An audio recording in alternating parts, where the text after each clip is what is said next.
આમોદના આરોગ્ય કેન્દ્ર ખાતે સ્વચ્છતા અભિયાન અંતર્ગત યોજાયેલા કાર્યક્રમ દરમિયાન વોર્ડ નંબર 5ના રહીશોએ પાણીના મુદ્દે મુખ્ય અધિકારી સહિત સદસ્યોનો ઘેરાવો કર્યો હતો અને છેલ્લા 3 દિવસથી પાણી ન મળતું હોવાનો સ્થાનિકોએ આક્ષેપ કર્યો છે। આમોદ નગરપાલિકા દ્વારા આજરોજ આમોદના સામૂહિક આરોગ્ય કેન્દ્ર ખાતે નિર્મળ ગુજરાત સ્વચ્છતા પખવાડિયા અંતર્ગત સ્વચ્છતા અભિયાનનો કાર્યક્રમ યોજાયો હતો, જેમાં આમોદ નગરપાલિકાના સૌ સફાઈ કામદારો તેમજ પાલિકાના પ્રમુખ, ભાજપના ચૂંટાયેલા સદસ્યો ઉપરાંત પાલિકાના કર્મચારી સહિત મુખ્ય અધિકારી પણ હાજર રહ્યા હતા। કાર્યક્રમ શરૂઆત કરતા પહેલા જ વોર્ડ નંબર 5ની મુસ્લિમ મહિલાઓ સહિત સ્થાનિક સદસ્યોએ તેમના પોતાના વિસ્તારમાં છેલ્લા 3 દિવસથી પાણી ન મળતું હોવાની રજૂઆત કરી પાલિકાના સદસ્યો સહિત મુખ્ય અધિકારીઓનો ઘેરાવો કર્યો હતો। જોકે રહીશોની ઉગ્ર રજૂઆતને પગલે પાલિકા સત્તાધીશોએ પાણી પહોંચાડવાની બાંહેધરી આપી હતી, ત્યારે સ્થાનિક મહિલાઓનો ગુસ્સો ઓછો થયો હતો।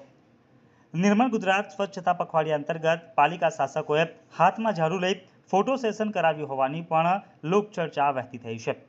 આમોદ પાલિકા શાસકોનો પાણીનો મુદ્દો ઘેરાવ કર્યા બાદ સફાઈ કામદારો દ્વારા આમોદ આરોગ્ય કેન્દ્ર ખાતે સફાઈ કરી હતી, ત્યારે પાલિકાના ભાજપના સદસ્યોએ હાથમાં ઝાડુ લઈને જાણે ફોટો સેશન કરાવતા હોય તેમ સફાઈ કરી હોવાની લોકચર્ચા પણ વહેતી થઈ હતી અને 5 જ મિનિટમાં કાર્યક્રમ પૂરો કર્યો હતો। શું નામ તમારું? ઇરફાન પ્રવીણ શિરાણા।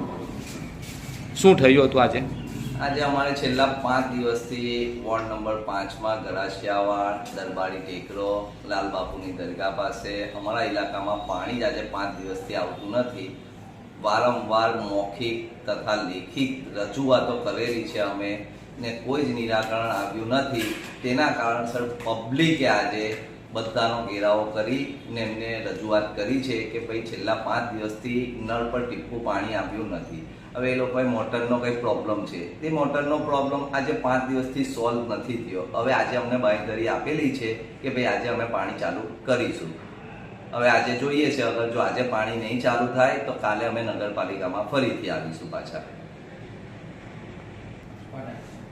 કોનો આ બાબતે તમે ઘેરાવ કરેલો ત્યાં આગળ? ત્યાં આગળ અમારા આમોદ નગરપાલિકાના પ્રમુખ જલપાબેન હતા, અમારા ઉપપ્રમુખ જસુભાઈ રાઠોડ અને કારોબારી અધ્યક્ષ ગીતાબેન પણ હાજર હતા અને અમને આજે પાણીનો જવાબ આપેલો છે। સાંજ સુધીમાં અમે જોઈએ છે કે પાણી આવે છે કે નથી આવતું।